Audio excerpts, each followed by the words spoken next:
Indian വംശജനായ കത്തോലിക്ക വൈദികൻ അമേരിക്കയിൽ വെടിയേറ്റു മരിച്ചു.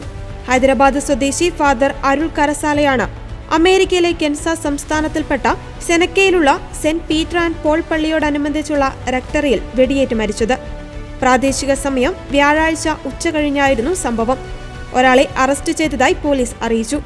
ഒക്ലഹോമയ്ക്കടുത്തുള്ള തുൾസ സ്വദേശി ഗാരിയൽ ഹെർമിഷ് എന്നയാളാണ് അറസ്റ്റിലായത്.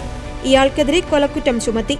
ഫാദർ അരുളിന്റെ റൂമിലേക്ക് എത്തിയ പ്രതി യാതൊരു കാരണവുമില്ലാതെ 3 തവണ നിറയൊഴിക്കുകയായിരുന്നുവെന്ന് ഇടവകയിലെ മതബോധന ഡയറക്ടർ ക്രിസ് ആൻഡേഴ്സൺ പറഞ്ഞു. കൊലപാതകത്തിന് കാരണമെന്താണെന്ന് വ്യക്തമായിട്ടില്ല. തെലങ്കാനയിലെ കടപ്പ രൂപതാംഗമായ ഫാദർ കരസാല 1994 പൗരോഹിത്യം സ്വീകരിച്ചു. Arch bishop doctor James P കെലഹറിന്റെ ക്ഷണപ്രകാരം 2004 അദ്ദേഹം അമേരിക്കയിലെ കെൻസസിലെത്തി.